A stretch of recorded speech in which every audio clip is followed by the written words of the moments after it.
میرا نام طاہر احمد ڈار ہے اور میرا بیسیکلی میرا جو تعلق ہے وہ فاروق آباد سے ہے، شیخو پورہ کے ساتھ ہی جو شہر ہے، اور ریسنٹلی میں شیخو پورہ میں ہی ادھر رہ رہا ہوں اور کالج میں اسسٹنٹ پروفیسر ہوں لوکل کالج میں، تو انگلش میرا سبجیکٹ ہے اور ادھر آج کل تو چھٹیاں چکے، تو اسی لحاظ سے بس اسی طرح مصروفیت چلتی رہتی ہے گھر میں۔ جہاں تک ہمارے قادیانیت میں شامل ہونے کا تعلق ہے تو میرے جو دادا جان تھے وہ 5 بھائی تھے، 5 بھائی میں سے جو 3 بھائی تھے وہ قادیانیت میں شامل ہو گئے تھے، اور جن میں میرے دادا جان، نانا جان اور ایک اور ہمارے جو ہے وہ ان کے بھائی وہ شامل ہو گئے تھے۔ 2 ہمارے جو دادا تھے ان کے جو بھائی تھے وہ دادا جان، انہوں نے اسلام قبول کیا ہوا تھا، وہ اسلام میں ہی رہے ہیں، وہ قادیانیت میں شامل نہیں ہوئے۔ تو 1905 میں ہمارے دادا جان نے جو پہلی بیعت کی تھی،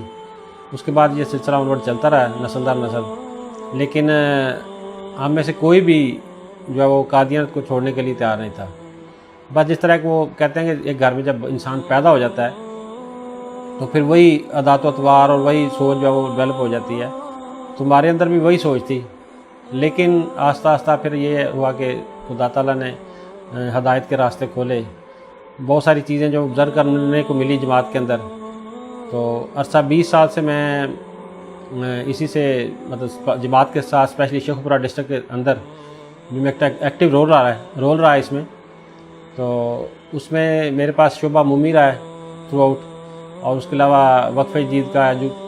تعلیم کا یہ میرے پاس شعبے رہے ہیں، لیکن زیادہ میں نے کام عمومی کا کیا ہے۔ عمومی میں یہ ہوتا ہے کہ وہ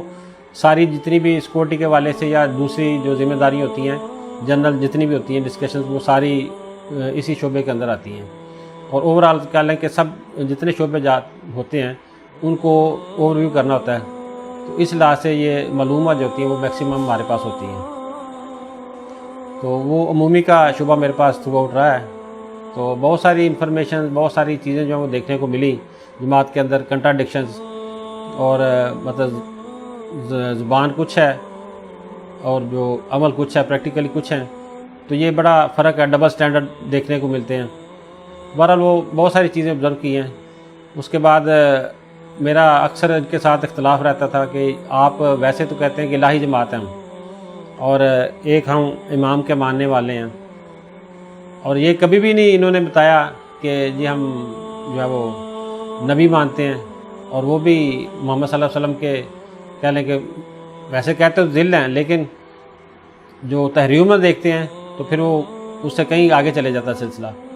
تو یہ چیزیں بہت ساری جو تھیں وہ کنٹراڈکٹری جو تھیں وہ سامنے آتی رہیں، اور آہستہ آہستہ پھر یہ ملا کر اس بات پہ مجبور ہو گیا میں کہ اس بارے میں اسٹڈی کرنی چاہیے۔ تقریباً 3 سال پہلے میں نے یہ سلسلہ شروع کیا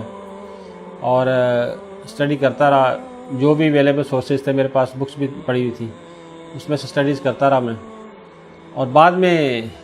یہ ہے کہ میں نے کچھ جو کنٹراڈکٹری کویسچنز تھے یا کچھ ریفرنسز تھے وہ میں نے دوستوں کو شیئر کرنا شروع کر دیے کہ یہ جو پریکٹیکلی ہمیں کچھ بتاتے ہیں لیکن انورڈلی بکس کے اندر کچھ اور لکھا ہوا ہے۔ تو وہ میں نے ریفرنس جب شیئر کرنے شروع کیے تو پھر ان کو جس طرح ان کے سسٹم کے اندر ایک یہ ہے کہ جب بھی ان کے سسٹم کو کوئی زد پہنچنے لگتی ہے، کویسچن ہونا شروع ہو جاتا ہے، تو ان کو مصیبت پڑ جاتی ہے۔ یہ کوشش کرتے ہیں کہ فوری طور پر اس بات کو سنب کیا جائے، ختم کیا جائے کسی بھی طریقے سے، وہ خواہ وہ ان کو اخراج کرنا پڑے، خواہ وہ ان کو کوئی اور طریقہ کار اختیار کرنا پڑے، تو جہاں پہ ان کو جو سوٹ کرتا ہے وہ فارمولہ استعمال کرتے ہیں۔ تو جب میں نے ریفرنسز شیئر کیے تو اس کے بعد انہوں نے جو ہے وہ انکوائری شروع ہو گئی، جو مربی ضلع تھا اس نے بھی 1-2 ریفرنسز غلط دیے مجھے، وہ میں نے پھر جب ایکسپوز کیا اس کو لوگوں کے سامنے، پھر انہوں نے کہا کہ یہ تو کام بڑھ رہا ہے، کم نہیں ہو رہا۔ انہوں نے پھر مرکز سے مقامی طور پہ ان کے پاس کویسچنز کا کوئی سوال کا جواب نہیں تھا، انہوں نے پھر مرکز سے حافظ مظفر اور بشر کالو صاحب کو بلایا، جناب جو ان کے بڑے مفتی ہیں، ان کو بلا کے کہتے ہیں جی آپ ان کے ساتھ سیٹنگ کریں۔ تو یہ ان کا طریقہ واردات تھا، مجھے تو پتہ تھا سارے معاملات کا کیونکہ میں ان ٹچ تھا ان معاملات میں۔ تو انہوں نے ان کو بلا کے تو میرے ساتھ جو کچھ شیئرنگ کی، ایکسچینج کیا نالج کا، تو صرف سمپلی ٹاپک جو اس دن چھڑا تھا وہ تو مسلم موعود کے والے سے تھا کہ مرزا محمود جو دوسرا خلیفہ جو ہے وہ مسلم موعود ہے یا نہیں ہے، اس ریفرنس، اس میں بھی وہ بشر کالو صاحب نے غلط ریفرنس دیے کچھ، لیکن چونکہ سامنے مربی ضلع، مربی شہر اور اس کے علاوہ جو لوکل جتنی بھی انتظامیہ تھی، میر شہر میر ضلع سارے بیٹھے ہوئے تھے، اور ان میں سے بھی کسی نے بکس نہیں پڑھی ہوئی. وہ جس طرح اس نے بشر کالو نے بتا دیا اسی طرح وہ بھی سمجھ کے جناب سچ مان کے بیٹھ گئے. تو وہ ہماری تقریباً 2-3 گھنٹے کی سیٹنگ ہوئی تھی اس دن تو، لیکن وہ نامکمل تھی. ابھی اوریجنل جو کویشچن ریز کرنے تھے میں نے اس دن کہا تھا کہ میں نے آج کویشچن نہیں آپ کو کرنے، آپ نے خود ہی جو بتانا ہے بتاتے رہے، لیکن کویشچن پھر آپ کے ساتھ اس دن طے ہوا تھا کہ کویشچن آنسر کی سیشن جو ہوگا وہ بعد میں ہوگا. تو وہ اس دن تو ایگری کر کے چلے گئے، لیکن ساتھ وہ تھریٹ ضرور کر گئے کہ جی آپ کو ہم اجازت نہیں دیں گے، آپ اس طرح ریفرنسز شیئر کرتے ہیں. میں نے کہا بھی آپ اس کا فیصلہ کرنے والے کون ہیں؟ یہ فیصلہ تو میرا اپنا ہے، ہر انسان کا اپنا ذاتی فعل ہے یا اپنا ذاتی عمل ہے، جس طرح اس نے کرنا وہ کرتا رہے گا، یا جس طرح اس نے سیکھنا، جس طرح اس کو دین سمجھ آئے گی وہ کرے گا. تو آپ کو بھی میں اجازت نہیں دیتا کہ آپ میرے پرسنل میٹرز میں مداخلت کریں. بہرحال وہ بات چیت اس دن یہ طے ہوئی کہ ہم جو دوبارہ ایک سیشن رکھیں گے، ایک دوبارہ سیٹنگ ہوگی ہماری، اس میں آپ سوال و جواب اپنے رکھیں گے. یہ طے کر کے یہ چلے گئے. تو اور بھی دوسرے بھی جو دوست تھے انہوں نے یہ فائنل کر لی یہ بات، لیکن مجھے پتہ تھا ان دی لاسٹ کیا ہونا ہے اس کا، کہ یہ فائنل ہماری میٹنگ ہے، اس کے بعد انہوں نے نہیں آنا، نہ ہی انہوں نے مجھے فیس کرنا، کیونکہ ان کے پاس سوالوں کے جواب تو ہیں نہیں. تو انہوں نے اگر سوالوں کو جواب دینے ہوتے تو پہلی سیٹنگ میں دے دیتے یا دوسری سیٹنگ میں دے دیتے.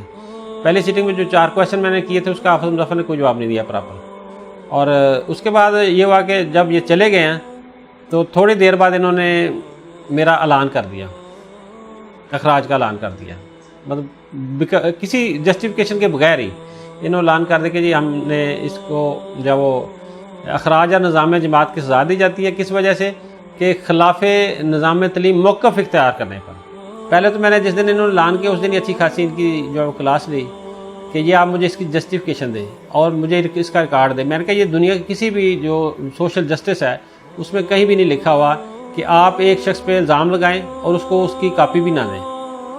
یہ عدالتی انصاف کے جو وہ بھی اس کا بھی تقاضا ہے، جسٹس کا، سوشل جسٹس کا تقاضا ہے. تو لہٰذا مجھے آپ جسٹیفیکیشن دیں کہ آپ نے یہ سلسلہ کیوں کیا، جبکہ ہماری بات چیت تو ہوئی نہیں آپس میں، کسی منطقی انجام تک کو گفتگو تو پہنچی نہیں ہے. اس کے بعد 1.5-2 سال انتظار کیا ان کا کہ یہ شاید ان کو کوئی ہدایت آ جائے، کوئی عقل آ جائے تو یہ کسی سوال کا جواب دے. انہوں نے کوئی ایسا جواب نہیں دیا. میں نے بہرحال اپنے ریسرچ کر کے قرآن کے حوالے سے الحمدللہ میں نے ساری چیزوں کو قرآن مجید کے حوالے سے کمپیئر کر کے تو اپنی جو میں نے تحقیق کی، میں اس نتیجے پر پہنچا کہ یہ اس کلٹ کا، اس سسٹم کا اللہ اور اس کے رسول کے ساتھ کوئی تعلق نہیں ہے. یہ بالکل اس کے اگینسٹ ہے، اور ان کا جو سسٹم ہے یہ تو ٹوٹلی جو ہے وہ کہہ لیں کہ یہودیانہ طرز عمل ہے ان کا. یہ صرف اور صرف پاکستان کے خلاف بولنے کے لیے اور اسلام کے خلاف جب بولنے کے لیے اس کو کھڑا کیا گیا. اس کا اسلام کے ساتھ کوئی تعلق نہیں اور مسلمانوں کے ساتھ ان کا کوئی تعلق نہیں. تو الحمدللہ میں نے اس دوران اپنے بچوں کو بھی ایجوکیٹ کیا اس میں، کیونکہ ان کا یہ طریقہ واردات ہے کہ جب کوئی ایسا شخص کھڑا ہو جاتا ہے جو کویشچن کرتا ہے ان کو، تو یہ پھر اس کو گھر سے بھی جو ہے تنگ کرنے کی کوشش کرتے ہیں. اور موسٹلی جو کیسز ہیں جو ان کی یہ ہوا ہے کہ وہ سپریشن ہو جاتی ہے، میاں بیوی بچے جو ہے وہ علیحدہ ہو جاتے ہیں. میرے بھی انہوں نے کوشش کی ہے، لیکن الحمدللہ وہ بھی چونکہ پڑھی لکھی خاتون تھی، انہوں نے بھی ساتھ میرے کافی حد تک پڑھا تھا اور میں ان کو بتاتا بھی رہا ہوں. تو اس کے بعد پھر ان کا بھی جو وہ اس سلسلے میں زور کم ہو گیا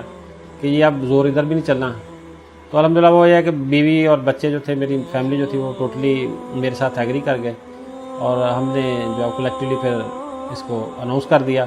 کہ ہمارا ان کے ساتھ کوئی تعلق نہیں ہے. ہم الحمدللہ اللہ اور اس کے رسول کی پیروی میں آتے ہیں، اور ان کے ساتھ بالکل ان کا دعویٰ جو ہے مرزا غلام احمد صاحب کا دعویٰ جو ہے وہ بالکل باطل ہے اور بالکل غیر قرآنی ہے، اس میں کوئی حقیقت نہیں ہے. اور اس طرح مجھے الحمدللہ اس سے ہم نے جو وہ جان چھڑائی.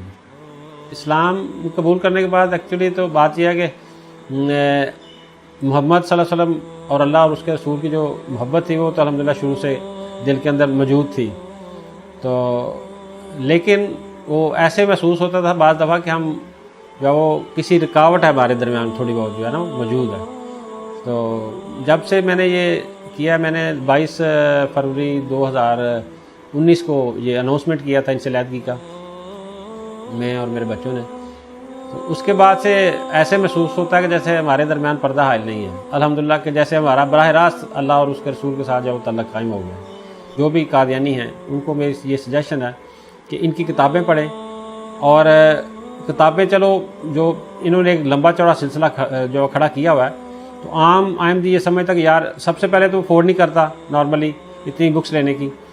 تو ساری نام ہی صحیح، لیکن کم از کم جو علماء حضرات نے یا جو مسلمان حضرات نے جو یہ بکس کے اندر سے جو نکالی ہوئی ہیں ان کی چیزیں، جو کویشچن ریز کیے ہوئے ہیں، صرف ان کو ہی پڑھ لیا جائے تو میرے خیال میں وہی سفیشینٹ ہو جاتا ہے ان کے لیے، اور اس سے ان کا چہرہ بالکل کلیئر ہو جاتا ہے کہ ان کے اصل بتانے والے قائد کون سے ہیں اور پریکٹیکلی ان کے قائد کون سے ہیں۔ باقی الحمدللہ اللہ تعالیٰ نے جب روشنی دکھائی ہے تو زندگی کا مقصد ایک ہی ہے الحمدللہ، کہ ایک تو یہ اس کے لیے کام کرنا ہے انشاءاللہ، اسلام کے لیے کام کرنا ہے، اور جو حقیقی قرآن کی تعلیم ہے